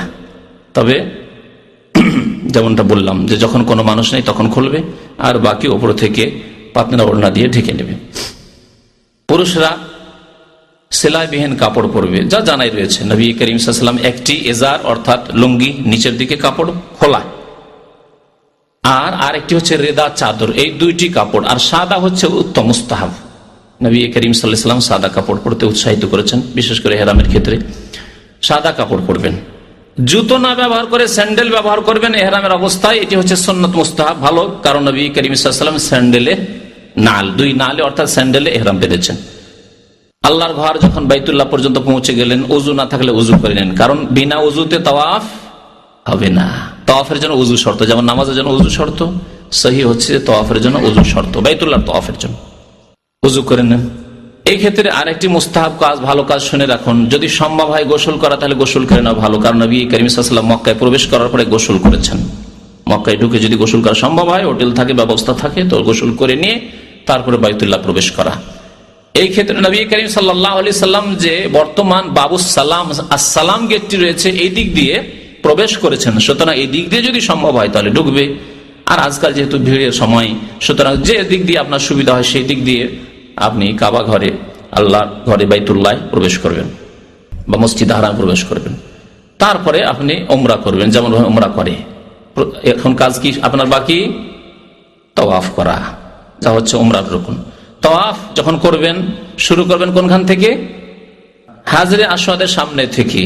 প্রথম দিকে দাগ টানানো থাকতো, আজকাল দাগটা উঠিয়ে দেওয়া হয়েছে। খুব ভালো কাজ করা হয়েছে। সৌদি সরকার আমরা শুকরিয়া আদায় করি, জাযাহুমুল্লাহু খাইরান, আল্লাহ তাদেরকে উত্তম প্রতিদান দিক। এই কালো রেখাটি থাকার কারণে ওখানে ধাক্কা ধাক্কি আর ধরে কিছু লোক তো আছে ইশারা করতে আছে, আল্লাহু আকবার, বিসমিল্লাহ আল্লাহু আকবার, বিসমিল্লাহ আল্লাহু আকবার, মনে হচ্ছে যে ছোরা চালাচ্ছে। একবার চালানোতে জবাই হলো না, খাসি জবাই হলো না, গরু জবাই হলো না, ছোরাই চালাচ্ছে, আল্লাহু আকবার আল্লাহু আকবার আল্লাহু আকবার, থেমে থেমে। রেখা নেই আর থামবে কি, যে যেখানে ইচ্ছা থামছে, একটু কেউ আগে কেউ পরে, কেউ ঠিক জায়গায় আগে পরে, ঠিক আছে, কারণ আনুমানিক একটু আগে পিছিয়ে হলে কোনো অসুবিধা নেই। আর সেখানে দাঁড়ানো তো ঠিক নাই, এই যে দাঁড়িয়ে দাঁড়িয়ে ইশারা করা, চলতে চলতে আপনি বলবেন আল্লাহু আকবার আর ইশারা করবেন। এই রেখা থাকার কারণে সেখানে লোকেরা দাঁড়িয়ে যেত, রেখা নেই আর দাঁড়ানো নেই, অনেকটাই সুবিধা হয়ে গেছে আমাদের জন্য। যারা সুন্নত মোতাবেক সহিভাবে যারা হজ উমরা করতে চান তাদের জন্য আলহামদুলিল্লাহ সুবিধা হয়ে গেছে। 7 চক্কর দিবেন। এই 7 চক্করের নাম হচ্ছে একটি তওয়াফ, মনে রাখবেন। 7টি প্রদক্ষিণের নাম হচ্ছে একটি তওয়াফ। এই তওয়াফের সময় যে কোনো দোয়া করতে পারেন, শুধু রুকনে ইয়ামানি অর্থাৎ হাজর আসওয়াদ যে কোনায় রয়েছে তার আগের কর্নারটি, এই 2 কর্নারের মাঝখানে অর্থাৎ দক্ষিণ দিকের দিকটি যে রয়েছে, এখানে বিশেষ দোয়া নবী করিম সাল্লাল্লাহু আলাইহি সাল্লাম পড়েছেন। তা হচ্ছে কোরআনে কারীমের দোয়া, রব্বানা আতিনা ফিদ দুনিয়া হাসানা ওয়া ফিল আখিরাতি হাসানা ওয়া কিনা আযাবান নার। হে আল্লাহ, আমাদেরকে দুনিয়াতেও মঙ্গল দান করো, আখিরাতেও মঙ্গল দান করো এবং জাহান্নামের আযাব থেকে আমাদেরকে মুক্তি দাও। আর বাকি যে কোনো দোয়া আপনি করতে পারেন, মাঝে মাঝে কোরআন তেলাওয়াত করতে পারেন, নিজের ভাষায় দোয়া করতে পারেন, অসুবিধা নেই। এই তওয়াফে প্রথম মক্কাতুল মুকাররমায় প্রবেশ করে যে তওয়াফ, উমরার তওয়াফ হলে সেটি ফরজ, আর যদি অন্য হজের হয় তো সেই ক্ষেত্রে হয়তো সুন্নত হজে আপনার কিরান অথবা আপনি ইফরাদ করেছেন সুন্নত। কিন্তু তওয়াফে কুদুম, প্রথম মক্কায় পদার্পণ করে যে তওয়াফ, এই তওয়াফে কুদুমে 2টি সুন্নত রয়েছে। একটি সুন্নতের নাম হচ্ছে ইলতিবা আর আরেকটি সুন্নতের নাম হচ্ছে রামাল। এই 2টি সুন্নত পালন করতে হবে নাকি। ইলতিবা বলা হয় আপনার যে ইহরামের চাদর আছে, উপরের কাপড়টি, ইহরামের চাদরটি আপনি ডান বগলের তলা দিয়ে নেবেন, মাথায় তো থাকবে না, আমার যেহেতু মাথায় আছে ওইটা আপনার মাথায় রাখেন না আবার। এই দিক থেকে নিয়ে কি করবেন, বাম কাঁধের উপর দুটো, এটাও আছে বাম কাঁধের ওপর আর এটাও যাবে বাম কাঁধের ওপর, আর এই যে ডান কাঁধটা আছে এটা কি থাকবে, খোলা থাকবে। এর নাম হচ্ছে ইজতেবা। এই ইজতেবা 7 চক্করে হবে পুরো। অনেকে বললে যে 3টিতে হবে নাকি, কারণ 3টিতে যেহেতু রামাল আছে ওভাবে যে 3টিতে মনে হয় থাকবে না। ইজতেবা 7 চক্কর পর্যন্ত, যেমনই 7 চক্কর শেষ হয়ে গেল, এখন নামাজ পড়ার জন্য মাকাম ইব্রাহিম পেছন দিকে যাচ্ছেন বা যে কোনো জায়গায় যাচ্ছেন, তখন আপনি কাঁধ কি করবেন, ঢেকে নেবেন। এই ক্ষেত্রে অনেকের অজ্ঞতা, নামাজ পড়ে কাঁধ খুলে, কি আরব অনারব, জাহেল মানে জাহেল, আরবি হলো জাহেল, যে জানে না, আর অনারব হলো জাহেল, মাসলা জানে না আর জানার চেষ্টাও করে না, কাঁধ খুলে নামাজ পড়ে। অথচ সহিহ বুখারীর হাদিস নবী করিম সাল্লাল্লাহু আলাইহি ওয়াসাল্লাম নিষেধ করেছেন কাঁধ খুলে নামাজ পড়তে। লা ইউসাল্লি আহাদুকুম ফিস সাওবিল ওয়াহিদ লাইসা আলা আতিকিহি মিনহু শাই। তোমাদের কেউ যেন একটি কাপড়ে এমন ভাবে নামাজ না পড়ে যে কাঁধের উপরে কিছু নেই, নিচের দিকে ঢাকা আছে, উপরে কাঁধে কিছু নেই, এইভাবে নামাজ না পড়ে। তাহলে কাঁধ খোলা অবস্থায় নামাজ পড়া জায়েজ নয়, নবী সাল্লাল্লাহু আলাইহি ওয়াসাল্লাম নিষেধ করেছেন। এই ক্ষেত্রেও সেই হাদিস প্রযোজ্য। এই ইজতিবা হলো। আরেকটি কি বললাম, সুন্নাত রামাল। রামাল মানে হচ্ছে ধাপ ছোট করে একটু কি করা, জোরে চলা, দৌড় দিয়ে চলা। এই ভিড়ে তো দৌড় দেওয়া সম্ভব নয়, যতটা সম্ভব আপনার পক্ষে হয়। দৌড় দেওয়া আবার 2 রকম, বড় ধাপ করে, লম্বা লম্বা ধাপ করে না, ওই রকম না, ছোট ছোট ধাপ করে আর একটু জোরে চলার চেষ্টা করা। এই রামাল চারিদিকে, কাবার চারিদিকেই করতে হবে, কিন্তু কয় চক্কর করতে হবে, প্রথম 3 চক্কর করতে হবে, বাকি 4 চক্করে সাধারণভাবে আপনি চলবেন, রামাল করবেন না। 7 চক্কর যখন শেষ হয়ে গেল, এর মধ্যে যদি হাজরে আসওয়াদে চুমন দেওয়া সম্ভব হয় তাহলে চুমন দেবেন, হাত দিয়ে ইস্তেলাম করবেন, স্পর্শ করবেন এবং চুমন দেবেন। যদি সম্ভব না হয় শুধু হাত লাগাবেন, হয়তো মুখ লাগাতে পারলেন না, হাতে চুমন দেবেন। যদি তাও সম্ভব না হয় তাহলে দূর থেকে ইশারা করবেন, ইশারার পরে হাতে চুমন দেবেন না। অনেকে ইশারা করে আবার কি করে, আল্লাহু আকবার, হাতে চুমন দেয় না, এটি বিদআত। এই ক্ষেত্রে নাই। স্পর্শ যদি করতে পেরে থাকেন তাহলে চুমন দেবেন, হাত দিয়ে স্পর্শ করেন অথবা কোনো লাঠি দিয়ে স্পর্শ করেন, কোনো কিছু দিয়ে স্পর্শ যদি করেন তাহলে তা চুমন দেবেন। আর বিনা স্পর্শে চুমন দেবেন না, শুধু ইশারা করলেন আর চুমন দিচ্ছেন না, ঠিক নয়। এখানে হাজরে আসওয়াদে চুমন দেওয়ার জন্য ভিড় করবেন না। হজের মৌসুমে, রমজানের মৌসুমে চুমন দিতে যাওয়া একটি সুন্নত পালন করতে গিয়ে অনেক হারাম কাজ করতে হয়। ধাক্কা ধাক্কি, নিজে কষ্ট পাওয়া, অন্যকে কষ্ট দেওয়া, দুর্বলদেরকে কষ্ট দেওয়া, যা গুনহার কাজ। সুতরাং এইরকম কাজ জায়েজ নয়। হাজরে আসওয়াদ চুমন দেওয়ার ক্ষেত্রে মনে রাখবেন যে আমি কেন চুমন দিচ্ছি, হাজরে আসওয়াদ থেকে কিছু ফায়দা পাবো সেই জন্য। এটি পৌত্তলিকদের কাজ, হারাম। কি নিয়ত করবেন আপনি? যে আমি রাসূলুল্লাহ সাল্লাল্লাহু আলাইহি ওয়াসাল্লামের সুন্নাত পালন করছি, যা বলেছেন ওমর ইবনে খাত্তাব রাদিয়াল্লাহু তাআলা আনহু। কি বলছেন তিনি? বলছেন ওমর রাদিয়াল্লাহু তাআলা আনহু যে ইন্নী লা আ'লামু আন্নাকা হাজার, হে পাথর, হে হাজরে আসওয়াদ, শোনো, আমি ভালো করে জানি যে তুমি একটি পাথর। লা তানফা ওয়ালা তাদুর, তুমি আমার লাভেও আসতে পারো না আর ক্ষতিও সাধন করতে পারো না। লা তানফা ওয়ালা তাদুর। তাহলে কেন চুমন দিচ্ছি? প্রশ্ন। জবাব দিচ্ছেন সম্বোধন করে এই পাথরকে, ওয়ালাউলা আন্নী রাআইতু রাসূলুল্লাহ সাল্লাল্লাহু আলাইহি ওয়াসাল্লাম ইউকাব্বিলুকা মা কাব্বালতুকা। আমি যদি রাসূলুল্লাহ সাল্লাল্লাহু আলাইহি ওয়াসাল্লামকে চুমন দিতে না দেখতাম তাহলে তোমার মতো পাথরকে কখনো চুমন দিতাম না। তাহলে আমাদের উদ্দেশ্য কি? রাসূলুল্লাহ সাল্লাল্লাহু আলাইহি ওয়াসাল্লামের অনুসরণ করা, ইক্তিদা করা, রাসূলুল্লাহ সাল্লাল্লাহু আলাইহি ওয়াসাল্লামের তরিকা মোতাবেক ইবাদত বন্দেগী করা, জীবন যাপন করা। রাসূলুল্লাহ না করলে আমরা করতাম না। রাসূলুল্লাহ সাল্লাল্লাহু আলাইহি ওয়াসাল্লাম আদেশ পালন করব, সেই জন্য গুনাহ খাতা মাফ হবে। এই জন্য নয় যে পাথরের মধ্যে এই ক্ষমতা আছে যে গুনাহ মাফ করে দিতে পারে, বা গুনাহ মাফের ওসিলা মাধ্যম হতে পারে, হিন্দুদের দেবী দেবতার মতো আর মুসলিম কবর পূজারীদের মাজারের মতো না। সব কোনো ক্ষমতা নেই সব পাথরে। হাজরে আসওয়াদে যদি ক্ষমতা না থাকে তবে আবার মাজার 8 রসিতার শাহজালালে কি ক্ষমতা থাকতে পারে? হ্যাঁ, থাকতে পারে নাকি? থাকতে পারে? আস্তে করে বলছেন মনে হচ্ছে থাকতে পারে, মনে হয়। হ্যাঁ, কিন্তু বাংলাদেশের পত্র পত্রিকা লিখলো কয়েক বছর আগে, সিলেটে যখন ফ্লাইট অ্যাক্সিডেন্ট হলো, আর অ্যাক্সিডেন্ট হতে গিয়ে বেঁচে গেল যখন, সামান্য কিছু একটু হয়ে বেঁচে গেল যখন সিলেট এয়ারপোর্টে, তখন বলে যেহেতু শাহজালালের দেশ, শাহজালাল শহর সিলেট, সেই জন্যই এই দুর্ঘটনা থেকে ফ্লাইট বেঁচে গেল। আউযুবিল্লাহ। বলুন লা ইলাহা ইল্লাল্লাহ। আল্লাহ ছাড়া কেউ উপাস্য নেই, আল্লাহ ছাড়া কেউ মাবুদ নেই, নাফা নুকসানের মালিক নাই, না শাহজালাল, না আব্দুল কাদের জিলানী, না চিশতি, না মুহাম্মদুর রাসূলুল্লাহ সাল্লাল্লাহু আলাইহি ওয়াসাল্লাম। পৃথিবীর কাউকে এই ক্ষমতা দেওয়া হয়নি কেউ কাউকে উদ্ধার করতে পারে। মুশরিকি আকীদা, মুশরিকি কথাবার্তা পত্র পত্রিকায় লেখা হইলো। আমি শুনে বলছি না, পত্রিকায় দেখলাম, এক বাংলা পত্রিকায় সেই কালের, যে শাহজালালের দেশ, শাহজালালের শহর, যেহেতু আল্লাহর ওলি এখানে শুয়ে আছেন সিলেটে, সেই জন্য দুর্ঘটনা থেকে বেঁচে গেল। আল্লাহু আকবার বলছেন, আল্লাহু আকবার। আর আল্লাহ কোথায় মহান? শাহজালাল আকবার হয়ে গেল তো। আউযুবিল্লাহ। এই মুশরিকি আকীদা নিয়ে যারা মারা যাবে, এই মুশরিকি পত্র পত্রিকায় যারা লেখালেখি করবে, যারা এডিটর সম্পাদনা করবে, যারা সম্পাদক হয়ে আছে, তারা প্রত্যেকে এই শিরকি আকীদা নিয়ে মরবে। কারণ এর স্বীকৃতি, অনুমোদন দিল যে না ঠিকই আছে। প্রত্যেকে মুশরিক হয়ে মারা যাবে, মনে রাখুন। নামাজ, রোজা, হজ, যাকাত কিছুই কবুল হবে না, সব বরবাদ হয়ে যাবে। এটি আমার কথা। আল্লাহ পাক রব্বুল আলামিন ইরশাদ করেছেন, ওয়ালাউ আশরাকু লাহাবিতা আনহুম মা কানু ইয়ামালুন। আম্বিয়া কিরাম তারাও যদি শিরক করতেন, আল্লাহর সাথে অংশীদার বানাইতেন, লাহাবিতা আনহুম, তাদের সমস্ত আমল ধ্বংস হয়ে যেত। মা কানু ইয়ামালুন, যা আমল তারা করেছিল সমস্ত আমল ধ্বংস হয়ে যেত তাদের। তাহলে যারা এইসব কথাবার্তা লিখবে, কথাবার্তা প্রচার করবে, যারা এইসব কথাবার্তা পড়বে আর বিশ্বাস করবে, তাদের আমল ধ্বংস হবে না? অবশ্যই। 7 চক্কর যখন শেষ হয়ে গেল, তখন মাকাম ইব্রাহিমের দিকে যান। ওয়াত্তাখিযু মিন মাকাম ইব্রাহিম মুসাল্লা, আয়াত পড়তে পড়তে যান সেখানে। যাওয়ার পরে তার পিছনে নামাজ পড়েন। হজের মৌসুমে ভিড় থাকবে, রমজানে ভিড় থাকে, ভিড়ের সময় সেখানে ভিড় ভাড় করবেন না। আপনি এমন জায়গায় গিয়ে নামাজ পড়ে যেখানে খুশু খুজুর সাথে 2 রাকাত নামাজ, যে কোনো জায়গায় নামাজ পড়তে পারেন। হারামের, মসজিদে হারামের যে কোনো জায়গায় নামাজ পড়তে পারেন। 2 রাকাত নামাজ পড়েন। প্রথম রাকাতে সূরা ফাতিহার পরে সূরাতুল কাফিরুন, দ্বিতীয় রাকাতে সূরা ইখলাস, 2 রাকাত নামাজ পড়বেন। তারপরে আপনি চলে যাবেন সাফা। সাফাতে গিয়ে এখন সাফা মারার সাই শুরু করবেন। সাফাতে যখন উঠতে যাবেন প্রথমবারে, তখন বলবেন ইন্নাস সাফা ওয়াল মারওয়াতা মিন শাআইরিল্লাহ, এই আয়াতের অংশটুকু পাঠ করবেন।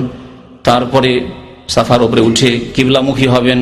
কাবা যদি নজরে আসে ভালো কথা, না হলে কাবামুখী হয়ে হাত উঠিয়ে দোয়া করবেন।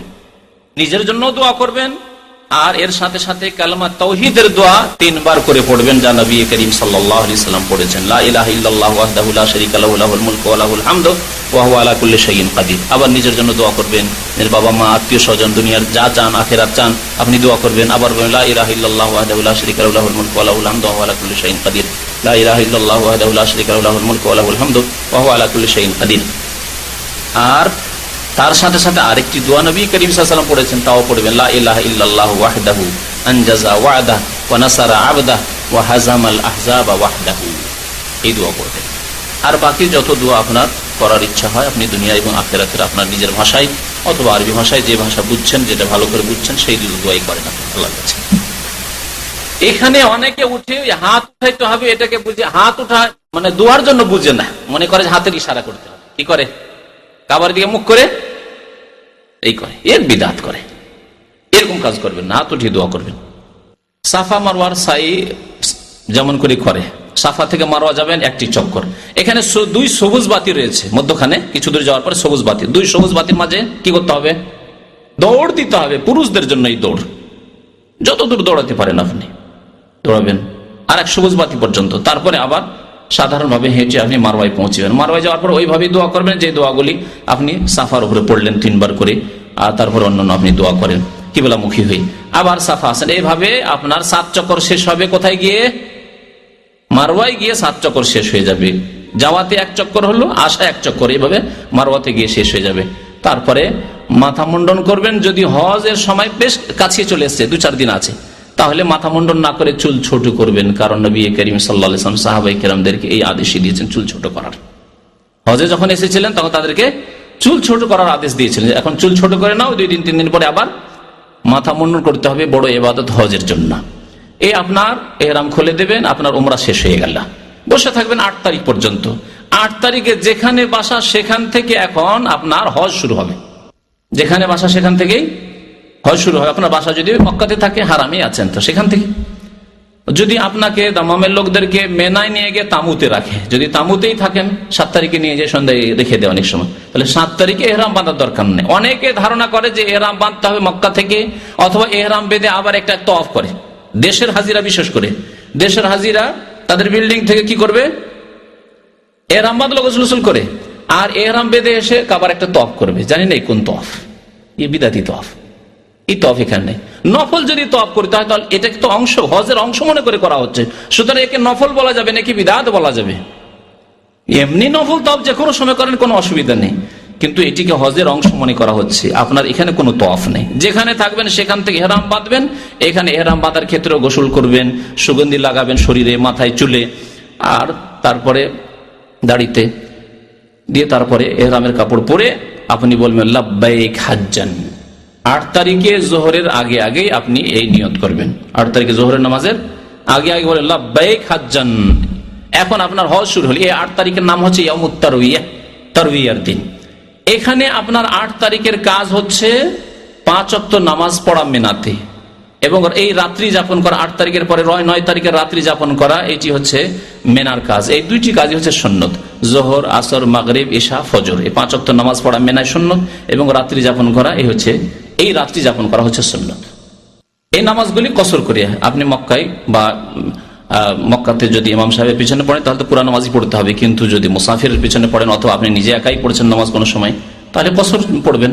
মেনাতে এই নামাজগুলি সবাই কসর করে। যত হাজী সাহেবগণ রয়েছেন, যেখানকারই হোক না কেন, মক্কার হোক, দূরের হোক, কাছের হোক, সারা বিশ্বের যে কোনো জায়গায় হোক না কেন, তার আশা অনেক দিন হয়ে যাক আর কমই হোক, কারণ ভারত, বাংলাদেশ, পাকিস্তানের হাজির আসার পরে তারা ফতুয়া দেয় যে 15 দিন আমার হয়ে গেছে, সুতরাং আমাকে পুরা নামাজ পড়তে হবে। এটি সুন্নতের খেলাফ।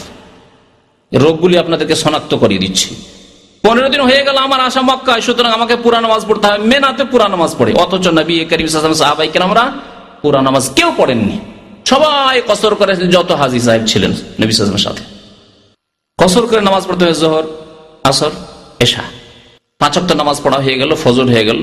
সূর্য ওঠার পরে আপনি আরাফায় চলে যান। 9 তারিখের কাজ শুরু। এখন 9 তারিখের কাজ হচ্ছে আরাফা পৌঁছে গিয়ে জোহরের আগে আগে পৌঁছে যাও। সেখানে জোহর এবং আসর পড়বেন, আরাফার ভিতরে ঢুকে যাবেন। দেখবেন ভালো করে, আপনার ইয়াকিন হয়ে যায় যে আপনি আরাফাতে আছেন। আরাফার বাইরে যেন না থেকে যেন অজ্ঞতায়। আরাফার বাইরে যদি থেকে যান আপনার ফরজ ছুটে যাবে, রুকন ছুটে যাবে, হজই হবে না। সাবধান। অনেকে খেয়াল করেন হাজার হাজার মানুষ আরাফার বাইরে সারাদিন পড়ে থেকে চলে আসে আগে ভাগে আসার জন্য, ভিড় বাড়ে, এত ভিড়ে যাব, ভিড় থেকে ভয় করি, বাইরে থেকে চলে আসে। আরাফায় গিয়ে প্রথম কাজ হচ্ছে জোহর এবং আসর নামাজ জামা করে পড়া। আর এই জামা তাকদিম, অর্থাৎ জোহরের সময় আসর নামাজ পড়া। 2 রাকাত করে 4 রাকাত নামাজ পড়বেন, 1 আযান 2 ইকামতে। যে কোনো জায়গায় আপনি নামাজ পড়তে পারেন, যেখানে নামাজ জামাত হচ্ছে সেখানে নামাজ পড়বেন। আপনি মসজিদে যাওয়ার কষ্ট করতে যাবেন, কারণ বড়ই কষ্টে পড়ে যাবেন হয়তো ভিড়ে।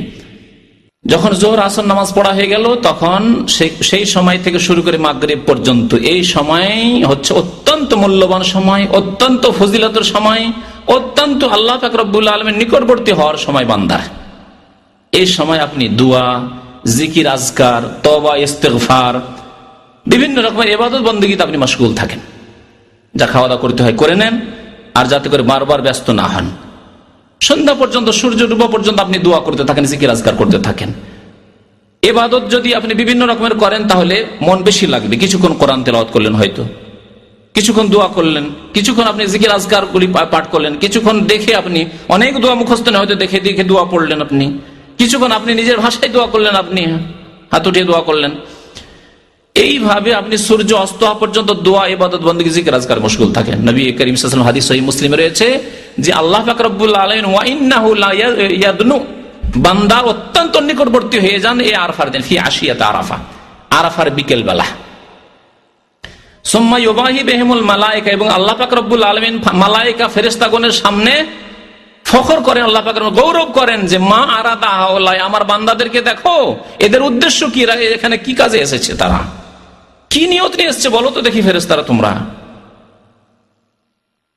অত্যন্ত গুরুত্বপূর্ণ সময়। এই সময়কে গল্প গুজবে কাটাবেন না, রাস্তাঘাটে ঘোরাঘুরি করতে কাটাবেন না, কোথায় কি পাওয়া যাচ্ছে এসব করতে কাটাবেন না। আর ওই জাবালে রাহমার বিদাতি কাজ করতে যাবেন না। জাবালে রাহমা বলে একটি বিদাতির নাম আছে, জাবালে রাহমা, আল্লাহ নবী জাবালে রাহমা বলেননি, সেখানে গিয়ে অনেকে বিদাত করে, ওইসব বিদাতি কাজে যাবেন না। যেখানে আছেন সেখানেই থাকেন আপনি, আর জিকির আজকার করুন, আল্লাহর কাছে দোয়া করুন। যখন সূর্য ডুবে যাবে, মাগরিব হয়ে যাবে, মাগরিবের নামাজ না পড়ে এখানে মাগরিব পড়বেন না, চলে আসেন আপনি ফিরে। এখন ফেরেন মুজদালিফা, কারণ মুজদালিফা আরাফা এবং মিনার মাঝামাঝি রয়েছে, এই রাস্তায় রয়েছে। মুজদালিফা এসে আপনি রাত কাটাবেন। মুজদালিফা এসে প্রথম কাজ হচ্ছে আপনার মাগরিব এবং এশার নামাজ জামা করে পড়া, তাখির, কারণ বিলম্ব হয়ে গেছে আসতে। জামা তাখির মানে এশার সময় মাগরিবকে পড়া। মাগরিব 3 পড়বেন, আর এশা পড়বেন কসর করে 2 রাকাত, তারপরে বেতরটা পড়ে নেন, তারপরে খাওয়া দাওয়া যা করতে হয় করে তাড়াতাড়ি শুয়ে যান। এখানে রাত্রে ইবাদত বন্দেগী করা, জিকির আজকার করা সুন্নত নয়, কারণ সুন্নত হচ্ছে এখানে ঘুমিয়ে যাওয়া, শুয়ে যাওয়া, আরাম করা। এখানে এসে বিদাতিরা কি করে, প্রথম কাজ শুরু করে পাথর কুড়ানো, কঙ্কর কুড়াতে শুরু করে। মুজদালিফা থেকে কঙ্কর নিয়ে যেতে এই বিদাতি ধারণা নিয়ে যায়, আর প্রথম কাজ এই বিদাতি কাজ করতে লাগে। নামাজ বিলম্ব হয়ে যাচ্ছে, কোনো খোঁজ খবরই নেই, পাথর কুড়ানো। পাথর মুজদালিফা থেকে নিতে হবে এর কোনো প্রমাণ নেই, বরং নবী করিম সাল্লাল্লাহু আলাইহি সাল্লাম 10 তারিখে সকালবেলা যখন মুজদালিফা থেকে রওনা হলেন মিনার দিকে, রাস্তা থেকে পাথর নিতে বললেন ইবনে আব্বাস রাদিয়াল্লাহু তাআলা আনহুকে, যেমন হাদিসে রয়েছে। ফজরের নামাজ পড়বেন আউয়াল ওয়াক্তে, ওয়াক্ত হওয়ার পরে, আগে পড়বেন না মুজদালিফায়। ফজরের নামাজ পড়ার পরে তখন দোয়া করবেন, এটি হচ্ছে দোয়ার সময়। আল্লাহ পাক কোরআনে কারীমে ইরশাদ করেছেন ফাইজা আফাজতুম মিন আরাফাতিন ফাযকুরুল্লাহ ইনদাল মাশআরিল হারাম, যখন তোমরা আরাফা থেকে প্রত্যাবর্তন করবে, ফিরে আসবে, ফিরে এসে রাস্তায় মুজদালিফায়, ইনদাল মাশআরিল হারাম, মাশআরুল হারাম ওই পাহাড়ের নাম যে পাহাড়ের কাছে মসজিদটি রয়েছে মুজদালিফা, মুজদালিফার পাহাড়ের নাম। এই আল মাশআরুল হারামের নিকটে তোমরা আল্লাহকে বেশি বেশি ডাকো, আল্লাহর জিকির আজকার করো, আল্লাহর কাছে দোয়া করো।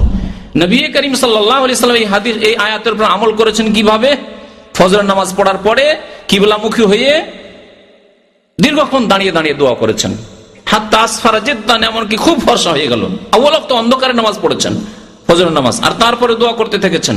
তারপরে যখন ফর্সা হয়ে গেল, ফর্সা হওয়ার পরে সূর্য ওঠার আগে আগেই মিনার উদ্দেশ্যে রওনা হয়ে যাবেন আপনি।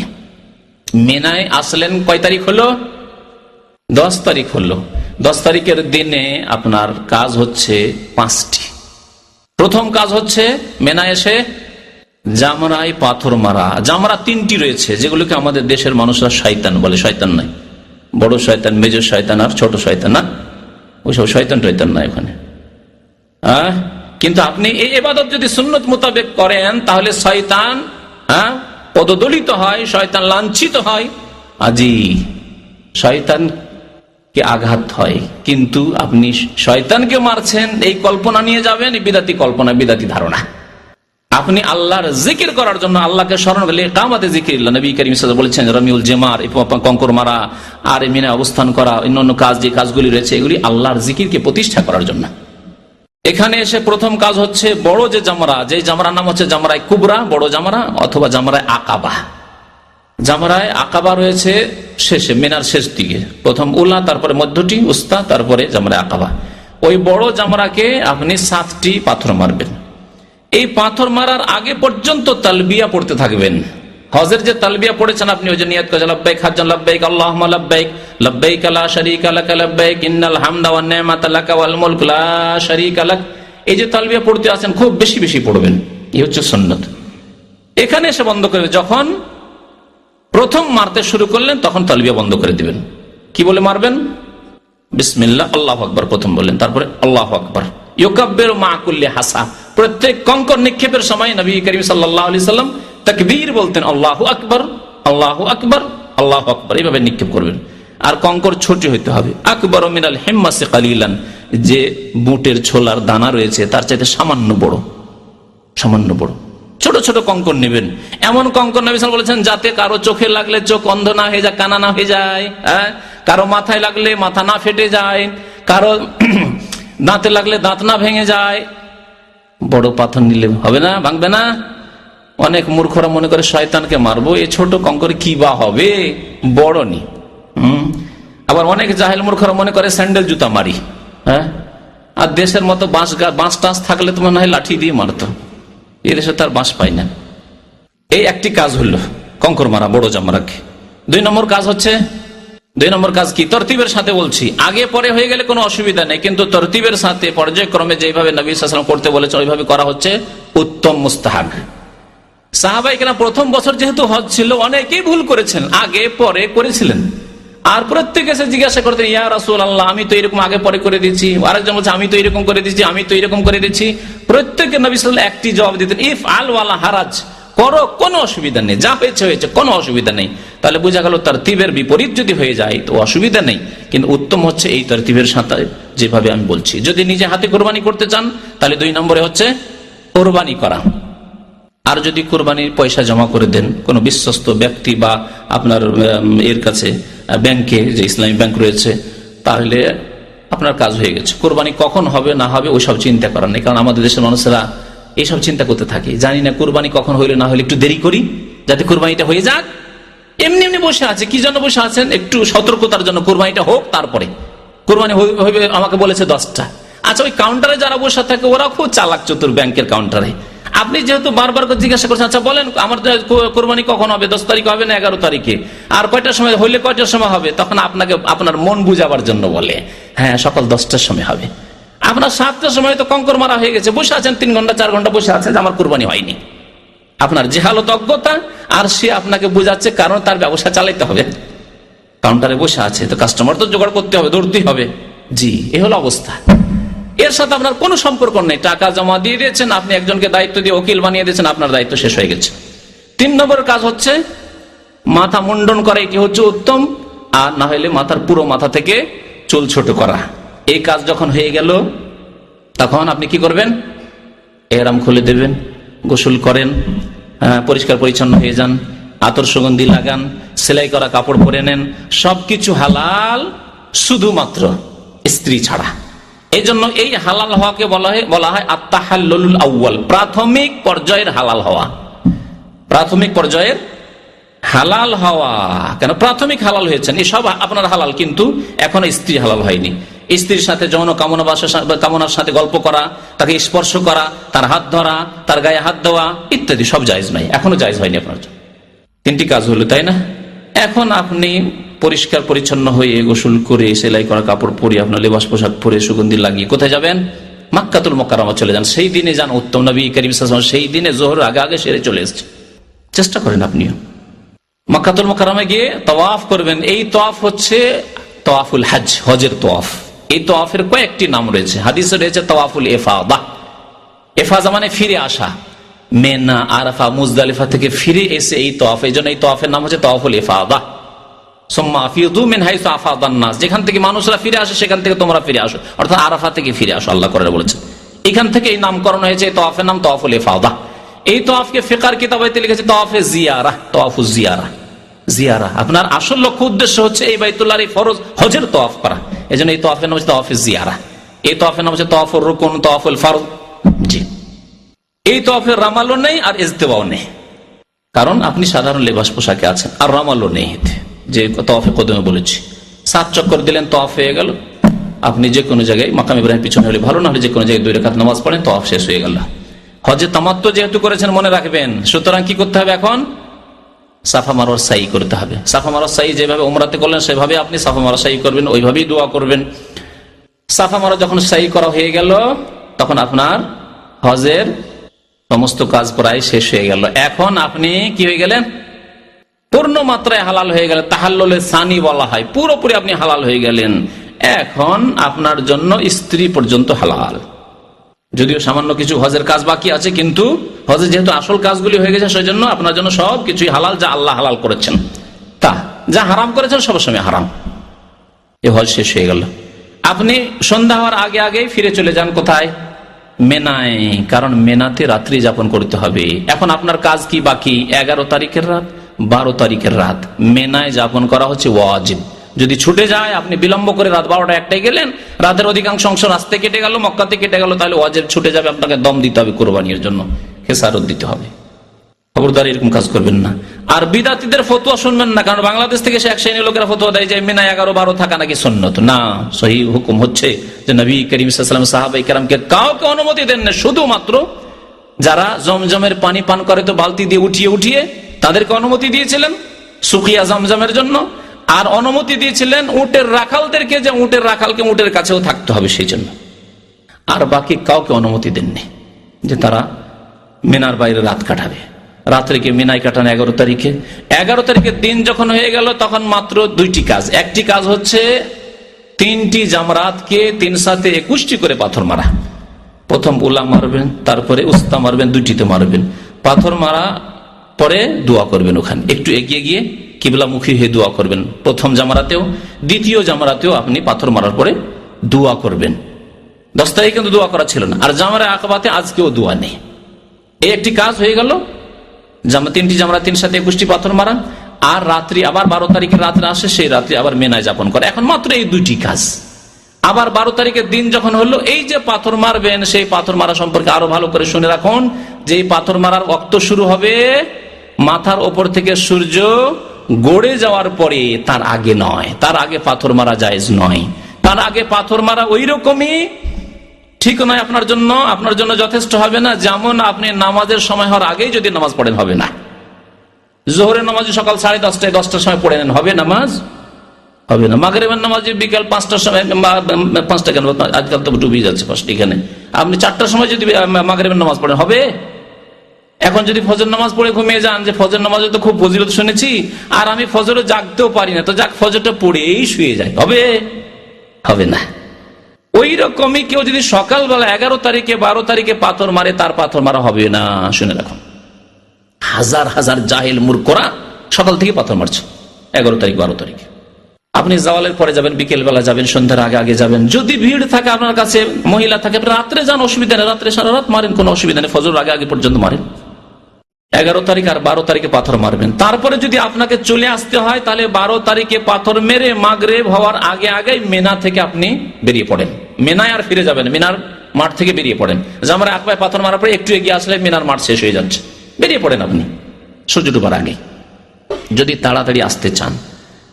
আর যদি থাকতে চান যে না 13 তারিখও থাকবো, তাহলে এই 13 তারিখের রাত্রি যাপন করা ওয়াজিব আপনার জন্য, আর তারপরের দিন আবার 3টিকে 3 সাথে 21টি পাথর মারাও আপনার জন্য ওয়াজিব। আর এটি হচ্ছে উত্তম, 13 তারিখ পর্যন্ত থাকাই হচ্ছে উত্তম।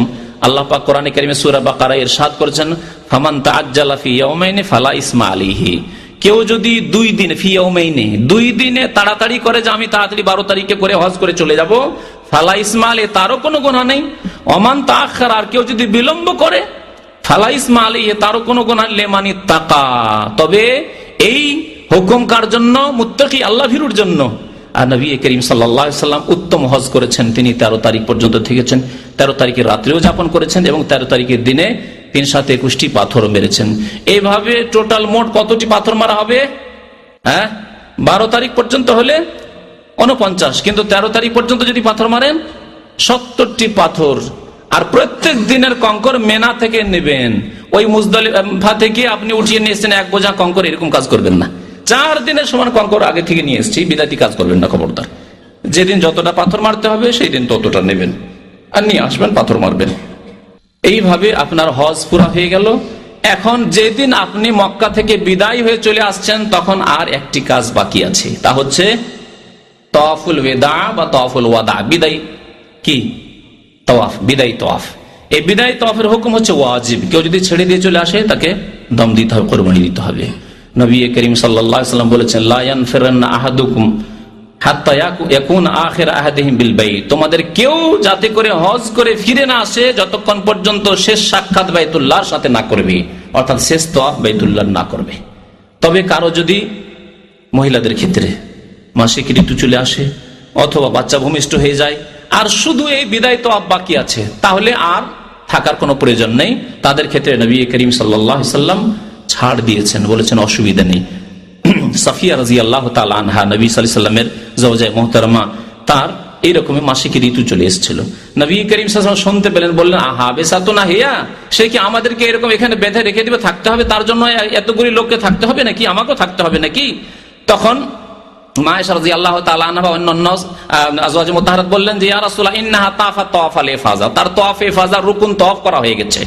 তখন নবী করিম সাল্লাল্লাহু আলাইহি ওয়াসাল্লাম বললেন, ফালা ইজান, তাহলে আর থাকার কোনো প্রয়োজন নেই। এই ওয়াজিব তাওয়াফ হায়েজওয়ালি বা ঋতুবতী মহিলার ক্ষেত্রে এবং বাচ্চা ভূমিষ্ঠ হওয়ার পরে যে রক্ত আসে এইসব নেফাসওয়ালি মহিলার ক্ষেত্রে মাফ রয়েছে, ফালা ইজান, তাহলে কোনো অসুবিধা নেই। এইভাবে ইনশাআল্লাহ তাআলা আপনার হজ পুরা হয়ে গেল। আল্লাহ পাক রব্বুল আলামিন যেন আমাদের হজ কবুল করেন। যেসব ভাইরা হজ করেছেন আল্লাহ যেন তাদের হজ কবুল করেন। যেসব ভাইরা হজ করতে যাবেন তাদেরকে যেন সুন্দরভাবে সুন্নত মোতাবেক হজ আদায় করা তৌফিক যেন দান করেন। আল্লাহ তাদেরও যেন হজ কবুল করেন। যেসব ভাইদের এখনো শক্তি সামর্থ্য হয়নি আল্লাহ তাদেরকে যেন শক্তি সামর্থ্য দান করেন।